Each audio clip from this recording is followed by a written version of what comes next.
나병 환자의 정결 규례 14장 1절부터 3절 우리 같이 보도록 합시다. 시작. 여호와께서 모세에게 말씀하여 이르시되 나병 환자가 정결하게 되는 날의 규례는 이러하니 곧 그 사람은 제사장에게로 데려갈 것이요 제사장은 진영에서 나가 진찰할지니 그 환자에게 있던 나병 한 부가 나았으면. 자,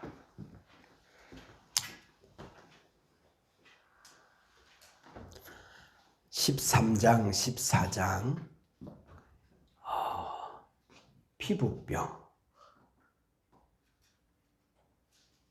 레이기에 있을 만한 이야기가 아닌 것 같은데 하나님의 정결 규례에 이 레이기의 피부병이 오늘 레이기 13장 14장 그래서 아주 간단한 피부병에서부터 심각한 피부병까지 그래서 오미나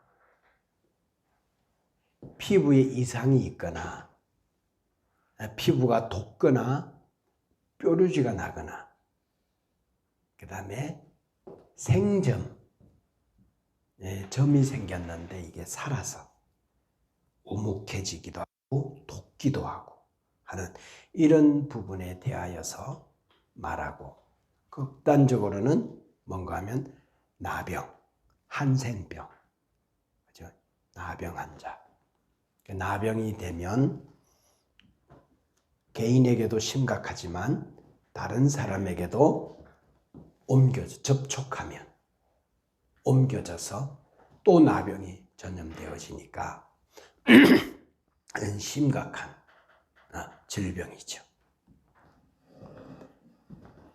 그런데 이 나병 환자가 14장에는 어떻게 됐는가 하면 깨끗이 나았어요.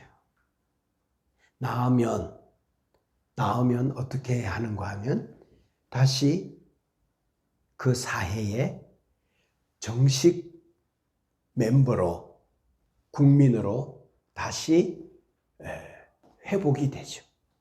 다시 돌아와서 정상생활을 할 수 있는 거죠. 그 정상생활을 하기 전에 그 사회로 복귀하는데 절차가 있어요. 그 절차를 오늘 레위기 14장에서 이야기하는 거예요. 절차를. 자, 14장 2절 3절 내보면 제 정결 규례 나았을 때 어떻게 하느냐. 나았을 때. 그 절차는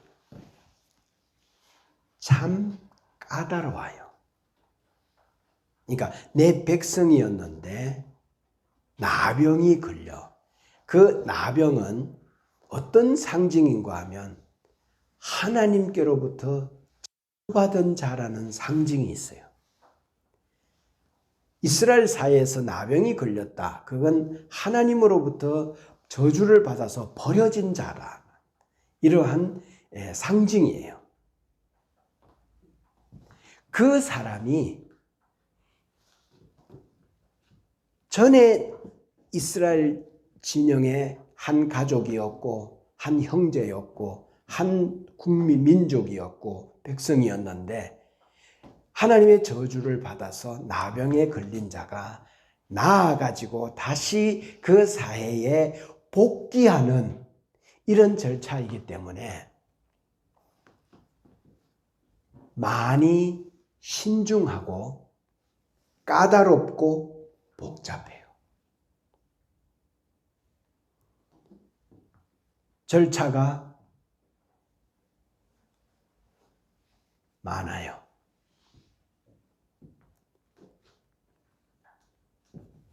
그래서 공동체 전에 있다가 그 공동체에서 나갔어.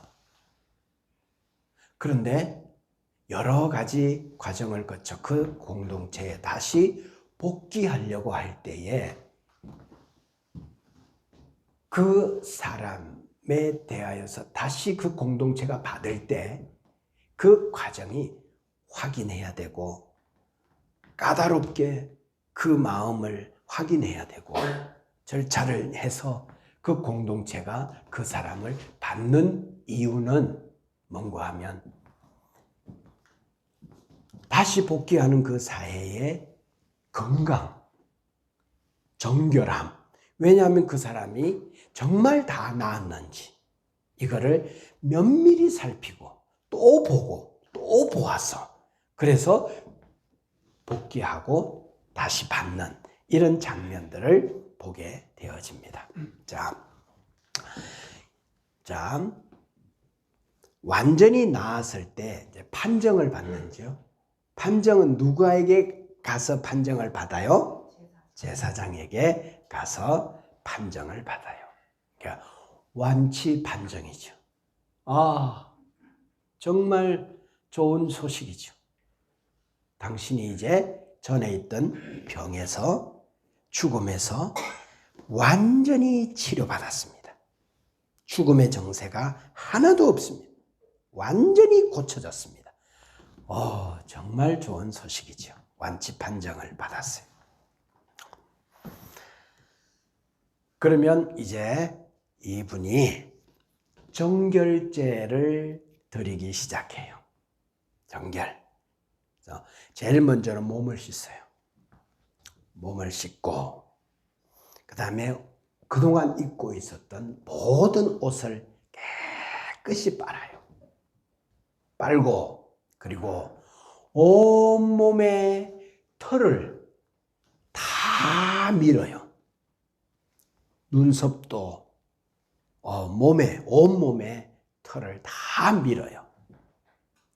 그리고 7일 동안 장막 바깥에서 머물러요. 진 바깥에서 머물러요. 들어오지 못해요. 자, 털을 다 밀고 7일 동안도 다 나았다고 판정받았음에도 불구하고 다시 확인하는 거죠. 왜냐하면 진에 들어와서 다른 사람과 접촉하면 그 진 전체가 부정해지고 진이 부정해지면 하나님이 그곳에 거하시기가 어려워지기 때문에 이 부분에 대하여 신중하게 그 사람을 보고 있어요. 우리도 코로나 바이러스가 다 나았다라고 할 때 7일 동안 그 균이 그 사람 잠복기에서 완전히 소멸되어지는 것까지 이렇게 격리시키잖아요. 격리시키는 이런 것을. 그러니까 감염균이 완전히 죽을 때까지. 그러니까 우리 안에 있는 이단적 요소나 그 사람의 잘못된 사상이나 가치 이런 것들이 다시 복귀하여 진에 온전히 들어오기 전에 그 사람의 사상을 다시 한번 점검해서 완전히 씻어졌고 깨끗해졌는지를 다시 한번 보고 확인하는 거죠. 그리고 8일째 되는 날 4가지 제사를 다시 드려요. 번제를 드려요. 다시 하나님과 화해하고 이제 하나님께 전적 헌신을 결심하면서 번제를 드시고 그 다음에 소제를 드려요. 하나님하고의 관계가 회복되었으니까 충성의 표시로 조공을 드리고 선물을 드리면서 나를 받아주신 은혜를 감사하고 평생 내 일상에서 주님을 섬기겠습니다 라고 하는 소제를 드리고 속죄제를 드려요. 그리고 속건제를 드리죠. 하나님과 공동체에 자기로 말미암아 입힌 손실을 보상하는 이런 속건제를 드리죠. 이렇게 4가지 제사를 다 드리고 그 다음에 온몸에 속죄제에 피를 발라요. 온몸에. 자, 레위기 14장 13절에 보면 이런 말씀이 있어요. 오른쪽 깃뿌리와 오른쪽 엄지손가락과 오른쪽 엄지발가락에 14절이네요. 발라라 라고 하는 말이 출애굽기, 레위기 이쪽에 자주 나와요. 그리고 이게 성경의 표현에서 곳곳에 자주, 이게 뭔가 하면 온몸이라는 뜻이에요. 그러니까 온몸에 대표하는 오른쪽 귀, 오른쪽 엄지손가락, 오른쪽 발가락. 그래서 온몸에 피를 발라요. 새를 2마리 갖고 와가지고 한 마리의 새는 죽여서 피를 흘려요. 죽여서 피를 흘리고 한 마리 새는 날려보내요. 이 무슨 말인지 알겠죠? 피는 이 내 죄 때문에 이 새가 죽어서 피를 흘리고, 그리고 이제 깨끗이 이 문제가 해결되었다라고 하는 상징으로 한 마리 새를 저 멀리 하늘로 날려보내요. 그러면서 자신의 이 나병, 피부병 이 부분이 해결이 돼요. 자, 특별히 이 4가지 제사를 드리는 중에 속건제를 드리는 장면이 주의해야 돼요. 속건제의 절차나 속건제의 의식을 보면 이건 어떤 수준인가 하면 제사장을 위임해서 제사장을 다시 세우는 수준의 의식과 절차를 밟아요. 자, 대사나 레위기 13장 말씀 한번 보죠. 13장 42절.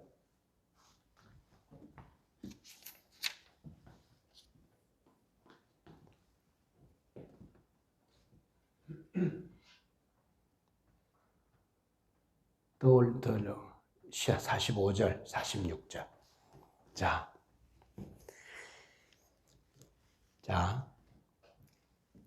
나병으로 판정되어지면 진중에 있을 수 있다, 없다?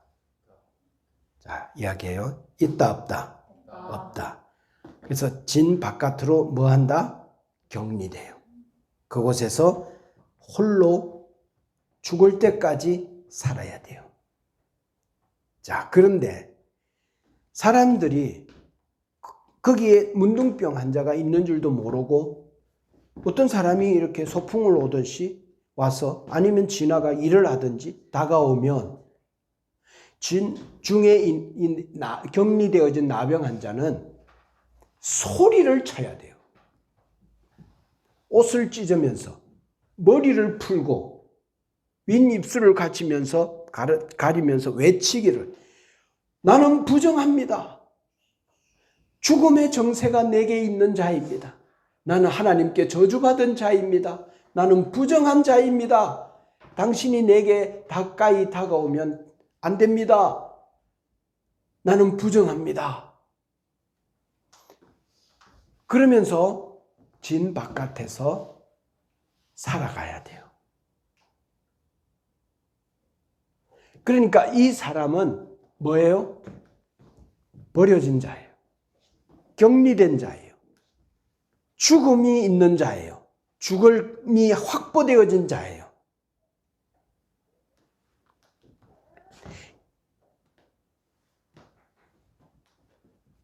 이 사람이 다 나은 거예요.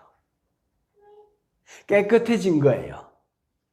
그래서 이제 하나님과 진중에 있는 사람들에게 입힌 모든 피해를 보상하면서 속건제를 드리는데, 이 속건제를 드리는 수준이 제사장이 위임식을 하는, 제사장을 세우는 이런 절차와 의식에 방불하는 제사를 드려요. 자, 이 나병 환자는 어디에 있었죠? 죽음에 있었어요. 사지에 있었어요. 이 사람이 어떻게 했다? 사지에서 나아가지고 정결하게 되어져서 돌아오는 거예요. 근데 그가 누구였다? 과거에 내 가족이었고 내 형제였고 내 똑같은 사회의 한 시민이었어요. 그러니까 뭔가 하면 사지에서 돌아온 형제예요. 죽음에서 나아가지고 돌아온 형제예요. 이 형제를 누구 수준으로 환영하는가 하면 제사장을 위임하는 수준으로 의식과 절차를 행하면서 그 사람과 그 사회 전체가 이 사람을 받아요.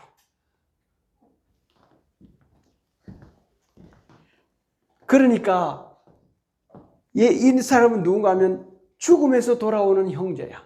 사지에서 돌아온 형제.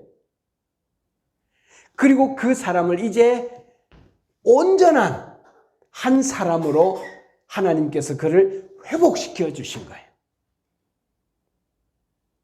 그러니까 이 사람은 이제 옛날에 그 자신의 온전함으로 다시 회복이 된 거예요. 하나님의 정식 회원으로, 하나님 나라의 정식 국민으로, 하나님의 백성으로 하나님이 그의 명예를 회복시켜 준 거예요. 특별히 사지에서 돌아왔기 때문에 더욱더 그를 제사장 수준으로 가장 존귀한 자로 명예롭게 다시 그를 세워준, 명예를 회복시켜 준 거예요. 한번 따라합시다. 명예를 회복시켰다. 그래서 신약 시대의 성도들을 베드로 사도가 뭐라고 했는가 하면 왕 같은 제사장이라고 그랬어요. 이제 너희들은 왕이야. 제사장 수준이야. 제사장이야.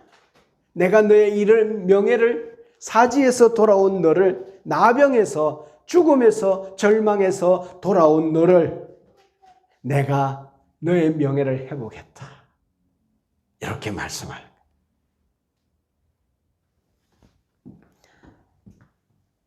그런데 우리는 자기를 어떻게 보면 자기를 학대해요. 아이고, 나는 왜 이럴까? 이거밖에 못할까? 자기를 비하해요. 그러면서 자기 연민에 사로잡혀요. 아이고, 참, 아이고, 내 인생, 아이고, 내 존재. 그러면서 무슨 일이 일어나는 거면 자존감이 아주 낮아요. 하나님께서 우리의 명예를 회복시켜 주어서 주님이 뭐라고 하면 넌 내 아들이야.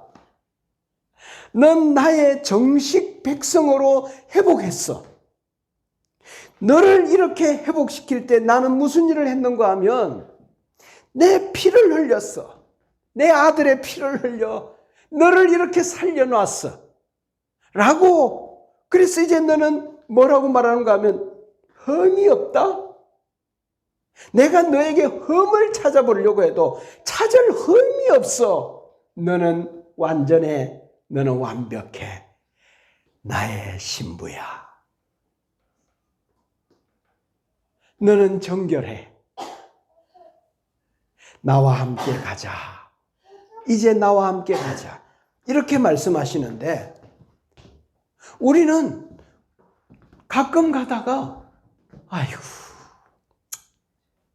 하나님께서 예수 그리스도를 통해 나에게 어떤 일을 해놓았는지에 대하여 들려오는 메시지보다는 세상이 나를 평가하는 그 평가에 쩔어가지고 내 안에서 나를 뭐라고 보는가 하면 자기를 학대하고 자기를 비난하고 자기를 비화하고 낮은 자존감으로 이 세상에서 마치 피해자처럼 억울하게 못난 자신을 끌어안고 살아가는 사람들을 보게 됩니다. 하나님은요, 우리를 모든 명예에서 회복시켜 주신 줄로 믿습니다. 그런데 우리가 이렇게 하면 예수님의 십자가를 욕되게 하는 거예요. 이걸 이렇게 표현하는 거예요. 예수님을 십자가에 2번 죽이는 거예요. 예수님은 여러분들을 여기에서 자기 백성을 회복시켜 놓으려고 십자가에 죽으셨는데 자기의 형성되어진 자아상이 억울하고 피해의식에 쩔어 있고 자존감이 낮고, 그건 언제 끈거하면 진 바깥에서 격리되어져서 소망 없이 살아갈 때의 자아상이에요. 그 자아상에서 하나님은 우리를 건져주셨어요. 그래서 우리를 제사장 수준의 의식과 절차를 경험하면서 우리의 명예를 전과 똑같이 회복시켜 놓은 거예요. 그랬는데 우리는 세상에서 배운, 세상이 말하는 그 가치와 그 소리에 받아들이고 결과와 성과와 업적에 의존하며 하고 안 하고의 믿음이 아니라 행위에 의해서 자기 자신을 판단하는 거예요. 나 이거밖에 못했는데. 그래서 하나님의 눈으로 자기를 보지 않고 세상 가치로 자기를 보면서 자기 열등감, 자기 비화에 사로잡혀서 살아가는 모습들을 보게 됩니다. 이건요, 예수님을 2번 죽이는 거예요. 우리를 영광스럽게 회복시켜 주신 줄로 믿습니다. 우리를 아들의 위치로 회복시켜 주었고 왕같은 제사장의 신분으로 우리를 바꾸어 주신 줄로 믿습니다. 주님은 우리에게 말해요. 너는 정결해. 넌 의로워. 넌 나를 자유롭게 만날 수 있는 위치에 있는 존재야, 너가. 거룩이 뭐죠? 하나님을 언제든지 만날 수 있는 상태가 거룩이잖아요? 그 너는 내 아들 예수 그리스도의 피로 정결하게 되어진 자야.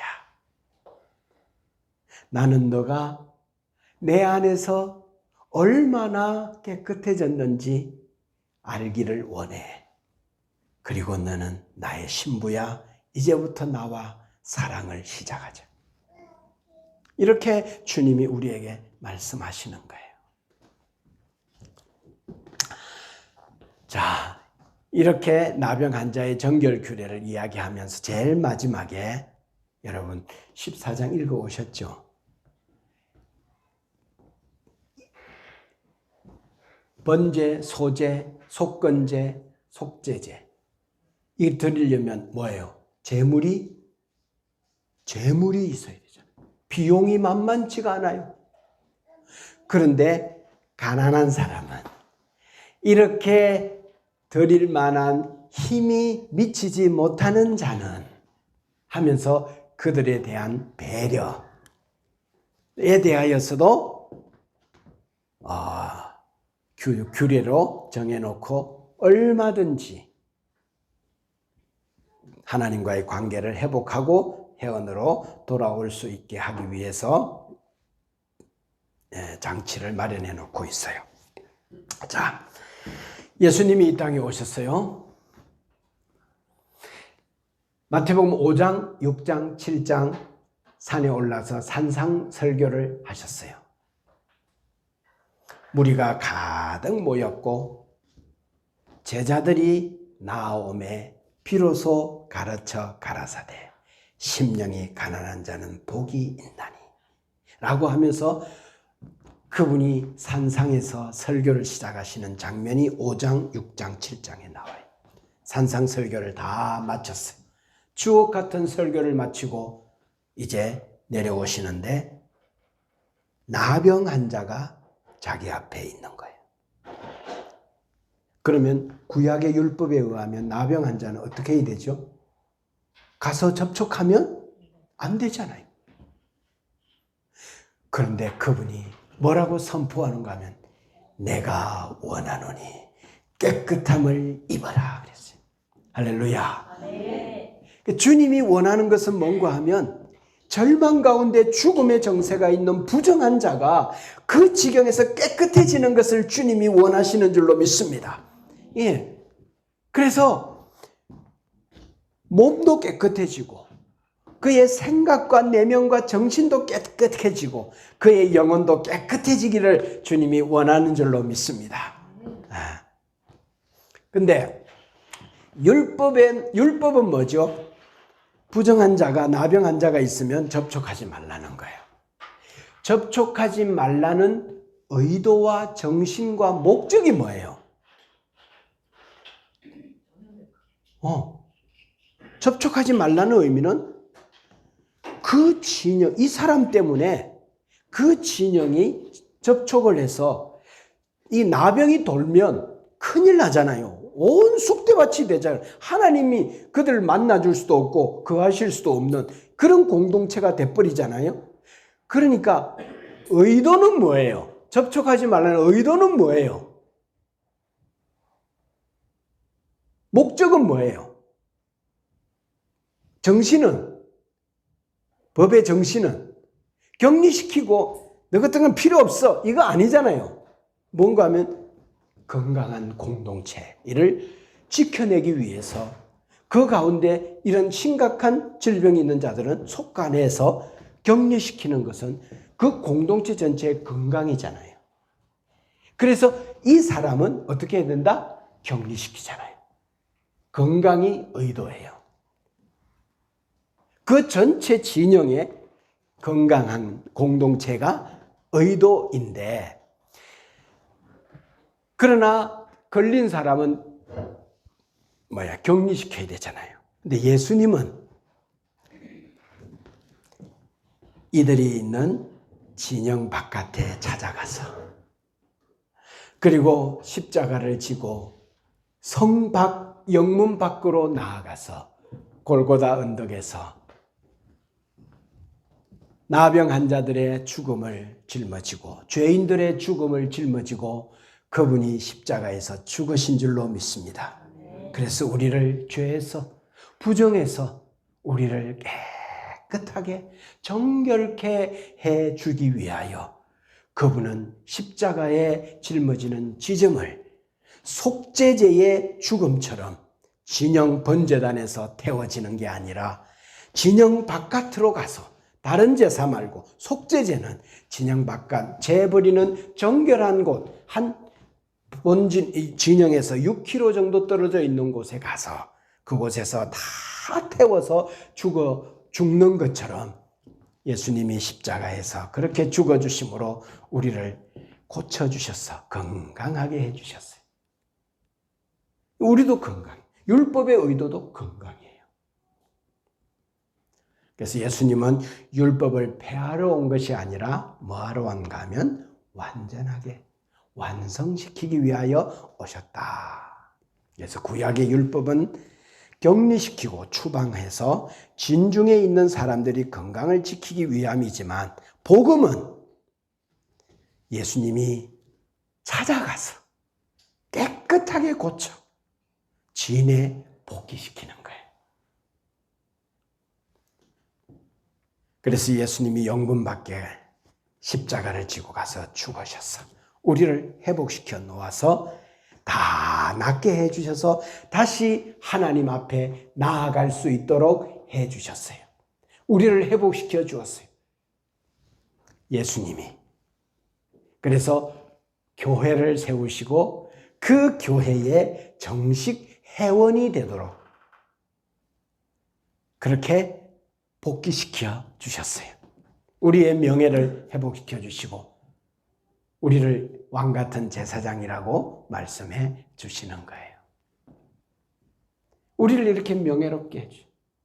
여러분, 마귀가 여러분들에게 찾아와서 아이고 참 네 꼴 봐라, 네가 하는 거 봐라. 그리고 네가 은혜를 그렇게 입은 사람치고 주님을 위해서 하는 일을 보면 뭐 하냐 너가? 너 뭐 하는 일이 뭐야 너? 그래가지고 하나님이 너 기뻐 받으시겠어? 에이구 구원도 야 의심된다 야 라고 말하면서 야, 이거 이래도 되나? 라고 할 만큼 너무 자기를 초라하고 만들고 초췌하게 만들어 그냥 사람을 완전히 밟아버려요. 자, 누가복음 15장에 돌아오는 탕자 비유가 있죠. 이 사람 봐요. 이 사람 봐요. 아버지, 나한테 유산 줄 거 지금 주세요. 아버지 나가가지고 내가 보란 듯이 내가 어떤 사람인지 내가 한번 성공해 볼게요. 주었어요. 나갔어요. 허랑방탕했어요. 또 사기꾼들도 꼈어요. 이용해 먹는 자도 꼈어요. 어떻게 그게 돈 냄새를 맡고 나타나는지 사람들이 그냥 그 사람 옆에 몰렸어요. 다 탕진했어요. 아버지 재산 다 탕진했어. 그리고 먹고 살아야 되니까 돼지 치는데 가가지고 거기 일자리가 없으니까 그거 가가지고 돼지 먹는 거 자기도 먹으면서 유대인들에게 있어서 돼지는 불결한 짐승이잖아요. 고하고 접촉하면서 살아간 거예요. 유대인들의 개념에서 돼지하고 같이 먹는 걸 먹었다는 것은 이건 상태가 최하라는 거죠. 거기 일단 그래서 아버지 집을 그때 바라봐요. 내 아버지 집에는 품꾼도 먹을 것도 풍성한데 나는 여기서 줄여 죽는구나.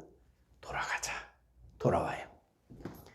돌아오는데 기적이 벌어진 거예요. 우리 같았으면 아이고 저 새끼 제가 다 말아먹고 저기 야 저 쫓아버려. 저 들어오지도 말라고 그래.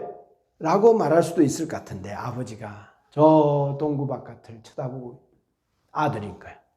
뛰어가가지고 목을 껴안고 집으로 들여서 가락지를 끼우고 아들의 명예와 신분을 다 회복시키고 이것을 많은 사람들에게 선포하기 위하여서 뭐 하는 거 하면 동네 사람들 다 불러가지고 잔치하는 거예요.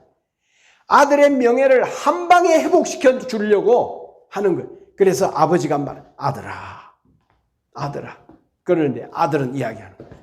이제는 아버지의 아들이라고 일컬음 받는 거 용납 못하게 저는 아버지 집에 품꾼의 하나로 써주세요. 그것만으로도 감사하겠어요.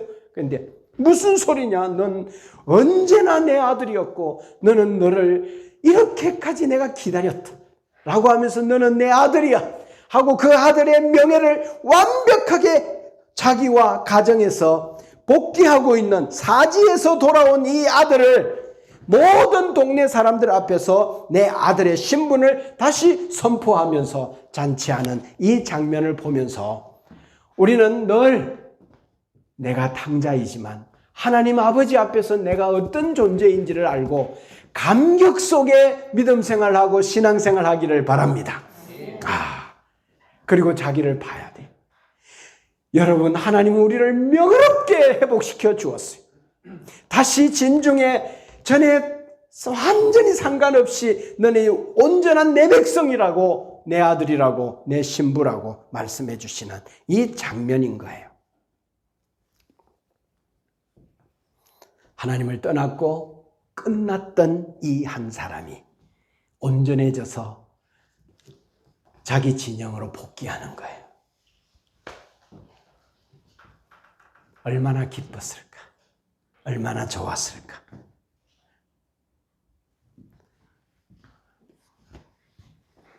자, 전에 진 바깥에서 있었어요. 죽음의 곳에. 다 나았어요. 돌아와요. 어디에 돌아오는가 하면 아버지가 있고 가족이 있고 친구가 있고 또 한 사람으로서 사회에서 일할 수 있는 일터가 있고 많은 사람들이 자기를 받아주는 그곳에 돌아와. 그곳이 뭔가 하면 일상이에요. 일상. 떠났던 일상에 다시 돌아오는 거예요. 그 일상에 돌아와서 일상생활 한다는 것이 다른 사람들과 똑같이 행동한다는 것이 얼마나 기쁜 일인지, 얼마나 행복한 일인지. 자, 한 영혼이 죽음에서 나와 예수 그리스도로 회복되어져서 교회의 정식 멤버로, 회원으로, 하나님의 백성으로, 성도로 돌아올 때 우리는 이처럼 환영해야 될 줄로 믿습니다.